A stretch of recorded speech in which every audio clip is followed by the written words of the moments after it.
Yeah, my bad. You want it? You sound pretty good about it. Okay. Alright, today, here's what we're going to do. We're going to do just a few notes today. I will give you time if you need to at the very end of class. We're going to page 573. That assignment is the one I believe I handed to you Friday or Thursday last week. It's due Wednesday this week.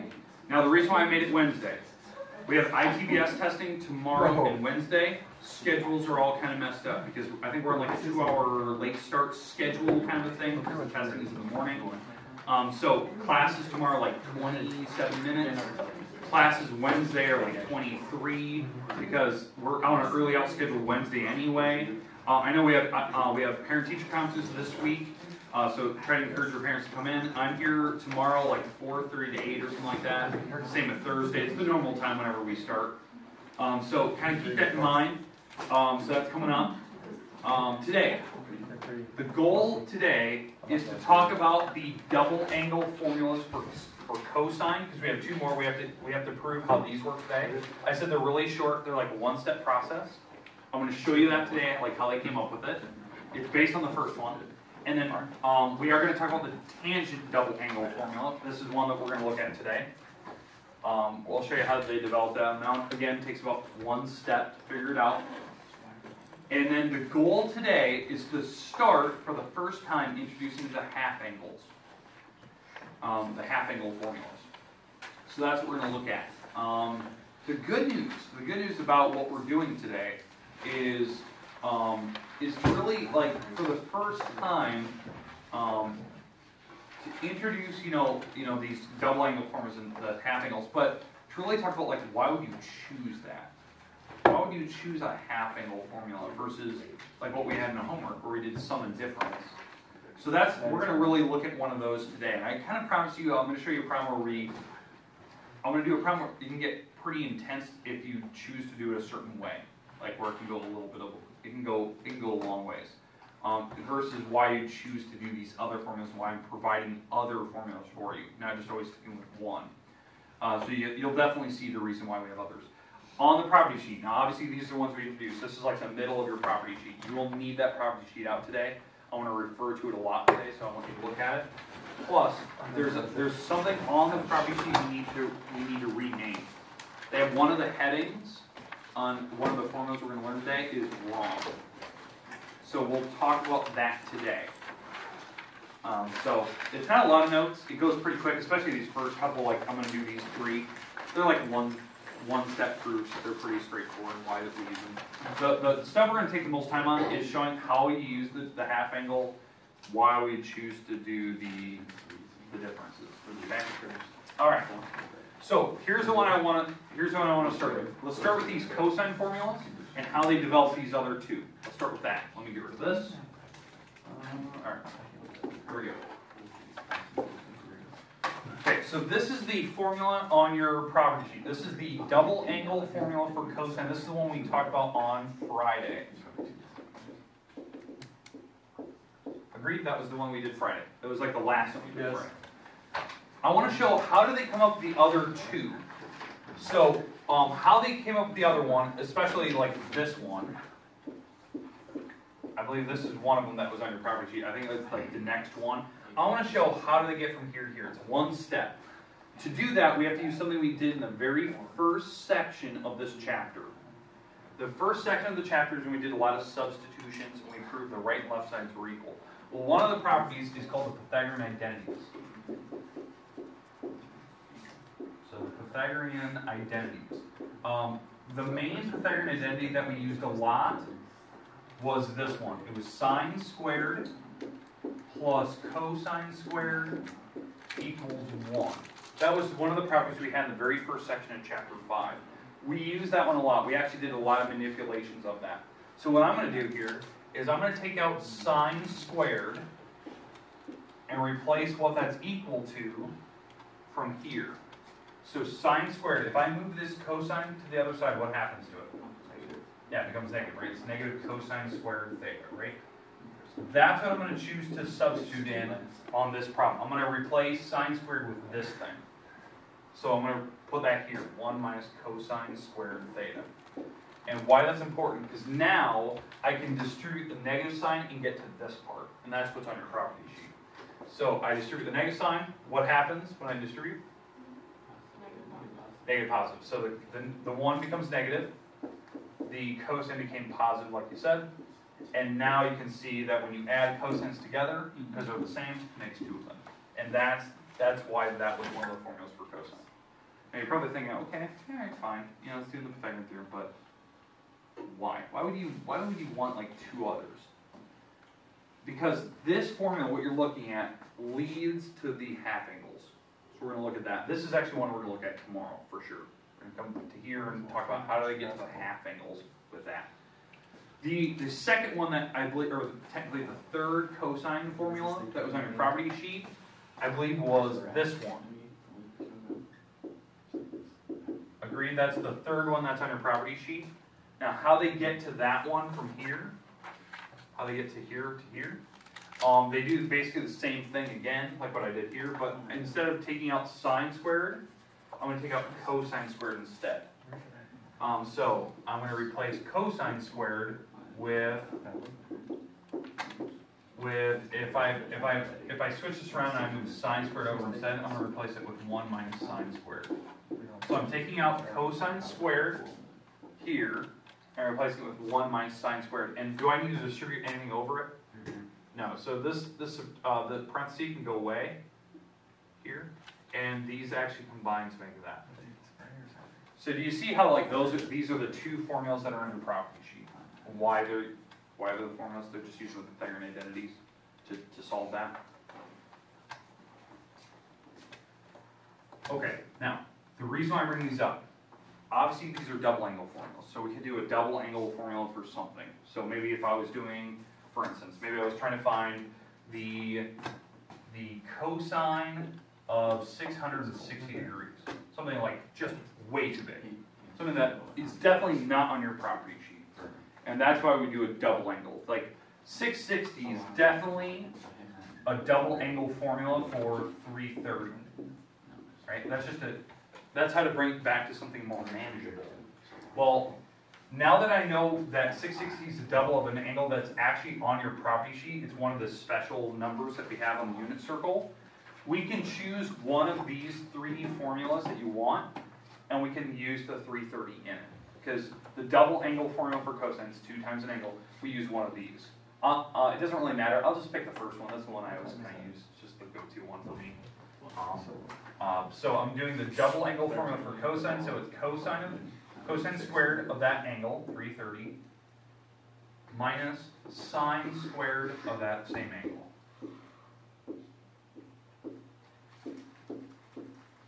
So it's using whatever that angle is that we're taking double to make that, and that's the number I'm plugging in here, that's my theta. And what I can do is on my property sheet, you know what cosine of 330 is. So find cosine in the unit circle, and cosine would be the first in the parentheses. It would be the first answer. So what is 330? What is the cosine of 330? Root 3 over 2. Positive root 3 over 2. And all we're going to do is we're going to square it. Whatever cosine of 330 is, we square it. That's what they're saying. Okay? We're going to subtract sine of 330, so find 330. See the parenthesis? Yep. And we read off the fraction that was on the second number, which is -1/2, and we're going to square that. Is everyone seeing where I'm getting those numbers from, or do I need to put the little property sheet up on the board? We got it. Got it? I got it. Okay. All right. Anyone else need it? Okay. Perfect. Now, when we square these, what happens when I square? How do you square like a fraction?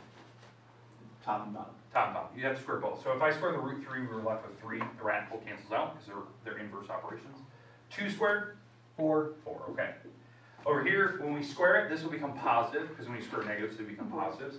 Square root of 1 is 1. Square root of 2 is 4. And now I can subtract. And so yeah, so what we're going to be left with is we're going to be left with 2 over 4 because when you actually subtract fractions, you actually subtract the numerators. And then that simplifies to be half. And that is your actual answer. Like, it's just a nice answer for the cosine of 660. So you see how like using a double angle formula is pretty quick. Like, it's easy. You just have to know, okay, what number are they doubling, and that's the number I plug into one of these 3. if I'm doing cosine. If I was doing sine, I use the sine formula. Okay, make sense? I know that's kind of an easy example. That's more or less why you'd ever use a double angle formula. It's for really big numbers past 360. That's what I would use it for anyway. All right. Now, going further, we have one more, right? We did the cosine. We showed how they developed the other two. We have the tangent formula. So I'm going to show you how they develop that one and how they get to it. So on this next part here, if you just want to watch for maybe 2 minutes, that's fine. Then I'll tell you what you need to have on your property sheet, which I believe it's already there. I just want to make sure that you understand how they came up with it. So just watch for 2 minutes. Okay, so we're doing tangent of 2 theta. So they're doubling some angle. So how they develop this, and again, this is what we talked about on Friday. What is the definition when they multiply by 2? What does that mean? You double it. Yeah, it means you have 2 thetas, you're doubling it, but there's 2 thetas, right? It's theta plus theta. That is the definition of multiplication. So when you take an object times 2, it means you have 2 of them being added. That's actually the definition of multiplying, right? And this is what I'm going to use. This is how they prove what the formula is for tangent. So I'll come back to this, right? So the double, or how they add angles, the sum formula for adding tangents is it's tangent of the first angle plus tangent of the second angle all over 1 minus tangent of the first times tangent of the second. That was the formula that we used. Actually, that formula is the formula we use on that page 573, the stuff that's due Wednesday. We did the sum formulas, right? Those are the formulas we had when we're from. Well, what is this? What do you get when you add these 2 things together on the top? They just happen to be the same angle. Tangent squared. Yeah, it's not tangent squared, but 2 tangents. 2 tangents. Right? There's 2 tangents because they're the same. When you add, you get 2 of them. That's the definition of multiplying, right? On the bottom, now, Ryan, what do you say? Tangent squared. That's tangent squared. So it's 1 minus tangent squared. That is the formula that you should have on your property sheet for the double angle formula for tangent, correct? I believe it's underneath, it's in the double angle formula. But that's how they developed it. They actually use the sum formula for tangent, and it actually simplifies to be the double angle. So if you need to, make sure that you understand where to find that. Okay. Any questions with any of the new double angle formulas that we talked about today? And like how I use them? No. Okay. What I want to do right now, let's introduce for the first time one of the half angles. I'm going to show you how they introduce the sine formula. And then what we need to discuss is why on your property sheet it's marked incorrectly. Okay, because on your property sheet, the half angles are marked correct. I think it's the upper right corner of your property sheet. It says half angles. Those are incorrect. It's not, don't erase them, don't scroll them up. But they're wrong. It's labeled wrong. Those are, the label that should be on those formulas in the upper right corner, or it should be something else, those are not the half angles. I'm going to show you what the half angles are and how the formula they have in the property sheet is really close to it. Okay, so that's what I'm going to show you right now. So if you just want to watch for maybe a minute, like how I'm going to develop, then I'm going to show you like on your property sheet what you need to have written, what you need to know. Okay, so I'm going to go back to the cosine formula that we did earlier. We had a cosine formula where it was cosine 2 theta equals 1 minus 2 sine squared. Is that one of the double angle formulas for sine, or for cosine, I mean? Was that it? It was 1 minus 2 sine? Yeah. Okay. All right, so this is how they got to the half angle formula. And I'll show you, I'll do an example of what a half angle is in a little bit. So what they do is they basically solve for this thing. They get sine by itself. So how would I solve for sine? How would you get it by itself? What would you do? Like, what are the algebra steps I need to take? Move it over to the other side. Okay, so you want to move the sine over to the other side and make it positive? Okay, that's fine. So I'm gonna move the sine formula over. So when I move it over, it becomes positive 2 sine squared equals 1. Okay, but remember, the goal is to get this by itself, that's fine. So now I got positive, now what else do I need to do? To get this by itself. We'll need to divide by 2 eventually, but right now I can't yet, because it's not by itself yet. So I need to move that. I'm going to move the cosine over first. So if I move the cosine over first, Go through progression. that's a really big squared. All right. If I move the cosine over, it'll become a negative cosine 2 theta, right? Now, what do we say? Now we can divide by 2. Because we'll get the sine by itself. In fact, I'm going to use green. So I'm going to divide by 2 to the other side. So it's sine squared theta equals 1 minus cosine 2 theta, all divided by 2. And no, you cannot divide these. This is inside the parentheses, so you're not allowed to divide those because these are being subtracted. I believe this is really close to what that property sheet says for the half angle. It's something close to that. It's not right. Because this, what I have written down, it's not a half angle. You know, it's just using theta. It's not half of theta. So what I'm going to do is I'm going to take the square root to the other side. So when you take the square root to the other side, what happens? Or square to the other side, what should happen? Square root. And when you take the square root to the other side, it becomes a plus or minus, because I don't know if that answer would be positive. There's 2 answers for when you do square roots of this. Okay? All over 2. Okay? And the last step is to replace theta, because theta is like a whole number. I want to know a half angle. So instead of theta, I'm going to use theta divided, or I'm going to use an alpha divided by 2 instead. So this is a half angle. So whatever alpha is, if I divide it by 2, that'll make theta. So theta is like a kind of a, let's say theta is a really small number. This is a bigger number divided by 2. That would be the same thing. And what I'm going to do is in the formula here, I'm going to replace everything with the alpha divided by 2. So if there's a theta in there somewhere, I replace it with an alpha over 2. And what happens right here? Heard it? Yeah, these 2's cancel, and you're actually left with the half angle formula, which is marked incorrectly on your property sheet. This is the half angle formula for sine. Sine of theta divided by 2 is equal to plus or minus square root 1 minus cosine alpha divided by 2. That's actually the formula you should have, because the 2's there canceled out. Can you write that in? Yeah, you need to have this written on your property sheet. Where That's at? one you actually have to write it somewhere. I don't care where you put it. That is the half angle formula for sine. The one that's on your property sheet is marked incorrectly. It's not wrong. That's a different formula. I don't know why they call it the half angle. That's the correct half angle. And now, the goal today is to kind of show you like how to use that. So I'll show you kind of why I would choose to do that. What does that say? Cos what? Cosine of alpha. 1 minus cosine alpha.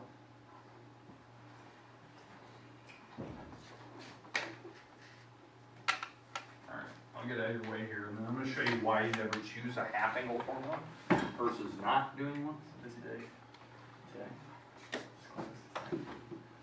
And again, tomorrow we're going to look at the other 2, because we have a half angle formula for cosine, we have a half angle formula for tangent.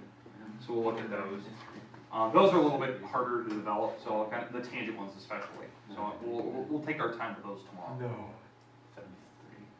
All right. Goal right now is to show how to use that, because obviously it's the first day seeing it.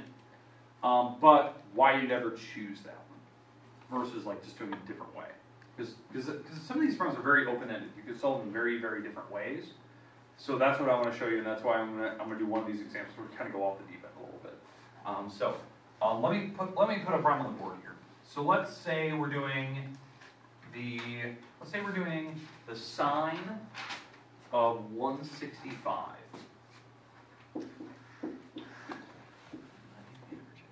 And the goal is to find the exact answer for it. This is gonna be our problem we're gonna do today. We're gonna look at how to do this problem, 2 or 3 completely different approaches to do this problem. So like it's very open-ended. So if you're good at one formula, you can solve it. If you're good at another, you can solve it that way.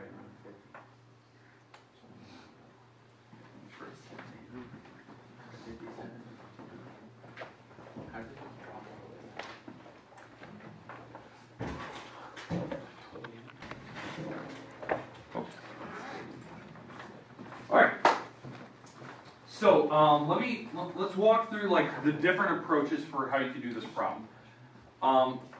Number one, I want to show you how you can do it with the half angle, the one I just showed you, right? That 165 is half of something, right? If I were to double 165 times 2, I get 330. So I could do this problem like this. Sine of 330 divided by 2. Root 330 divided by 2 is 165. Well, 330 is a nice number. That's actually on your property sheet. Yep. So we could use this formula. That this is giving me my alpha number. So this would be plus or minus square root 1 minus the cosine of whatever my alpha is, all over 2. So then that 1 is on the top, I should say. Okay, I could do it that way. And we know the cosine of 330, right? 330, according to your property sheet, if you find 330, what's the first answer for cosine? 1 over 2. Say it. Root 3 over 2. Root 3 over 2, thank you. And that. What you're looking at there, that's the answer. Now, the only thing we have to figure out is it positive or negative. Well, you have to think about what was my original angle? 165, right? That's what, second quadrant? Sine would be positive in the second quadrant. Because if you think about like the positive negative sine chart, sine is positive in that fourth quadrant. I believe your property sheet should have those, correct? It tells you where the sine and cosine are positive and negative. I don't know if it has the. Okay, that'll be something we're going to definitely add to the chart. So we'll add something to that, like where sine and cosine will be positive and negative. Sine is definitely positive in that second quadrant where that angle's found, so I know my answer, my square root will be positive in the end. Okay, that's the answer. It was like a two-step process. You figure out the angle, what they cut in half, and I just plugged the number in there, and that was my answer. I just had to think about, was it positive or negative on a calculator. Okay, not bad, right? That's easy. Now, if you chose to do this problem completely different, we could have chose to do this problem using what we just had in our homework today. That page 573. You could have added angles together to make the 165. But so, what are two numbers that either add or subtract to make 165 that are on your property sheet? 4 to 1.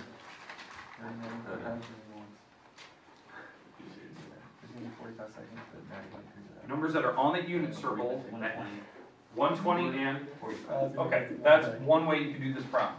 You could add those two numbers and it makes 165.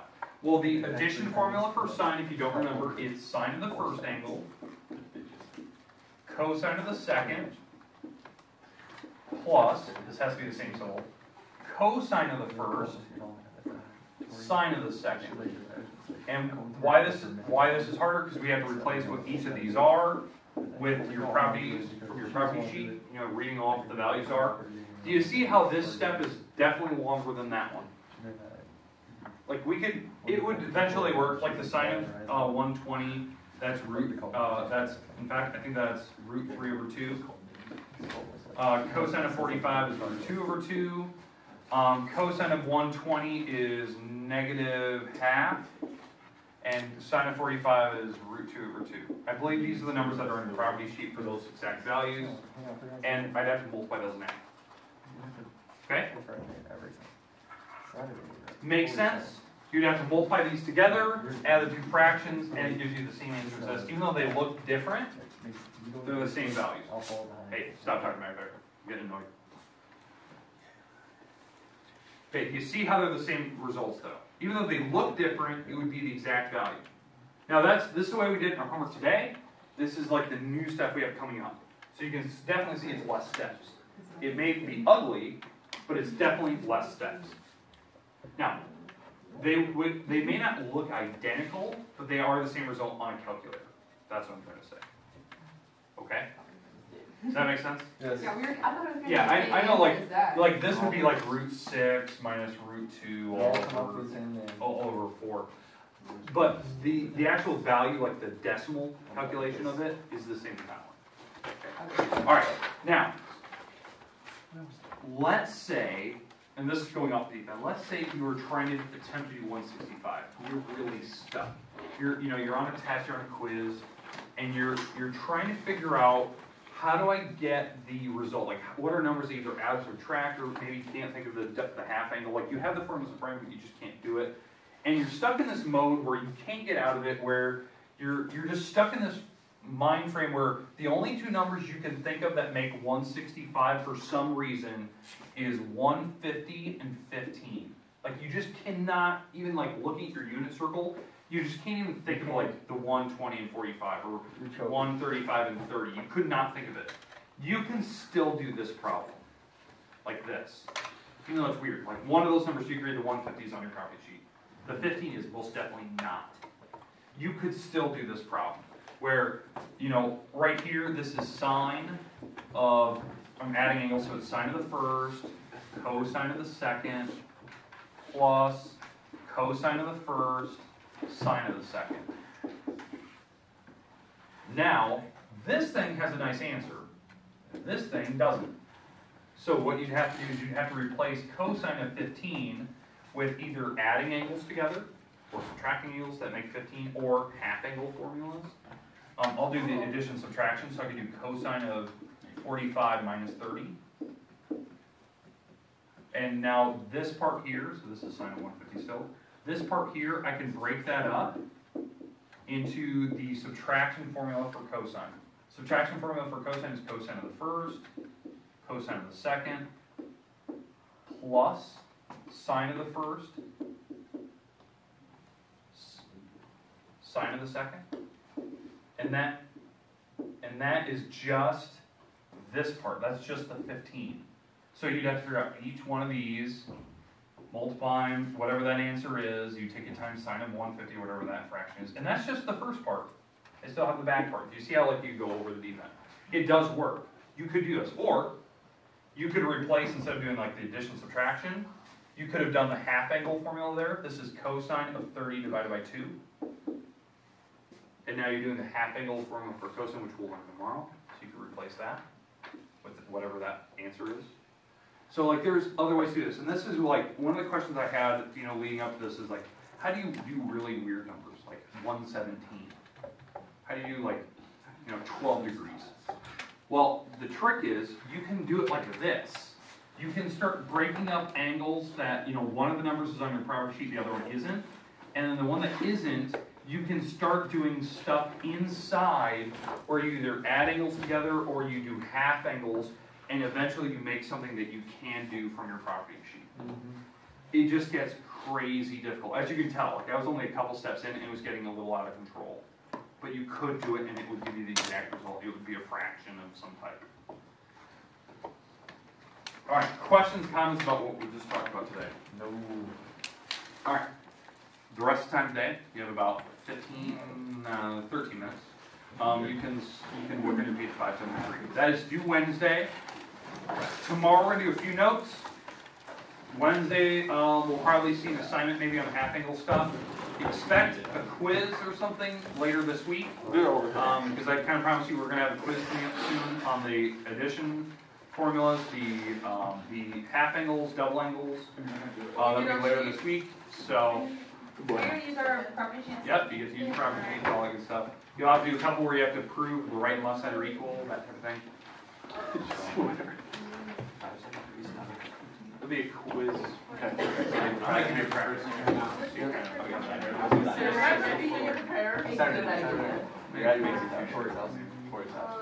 It's only 3 seconds. I don't want to go over. Because as you can tell, we're learning a lot of formulas. Same thing right now. Yeah, exactly. So, Yeah. let's take a quiz and break it up half. So how it's gonna go down. Yeah, so You went upstairs and That is following. Amazing, that's what it said. No, it was the comment you all know why we're here, or we all know why we're here. thank you. And then someone made a bet that we would go down the basement together. I'm like, oh, no, no. That'll be eventually numbered. I'm like, Mason, go to the basement, I'll follow. So again, reminder, tomorrow ITBS testing. I know that I had 10 calculators. These calculators I have in my room are reserved for the people that take the testing in my room only. So you need to make sure that you're mentally prepared and you have a calculator with you, not one of mine for ITBS. You have to have your own, you can't borrow one of mine. So I've been trying to warn people of that because I always have about 10 people in my room in the morning. Yesterday, it was It was that Mason House? Or was it one? We watched any of that one.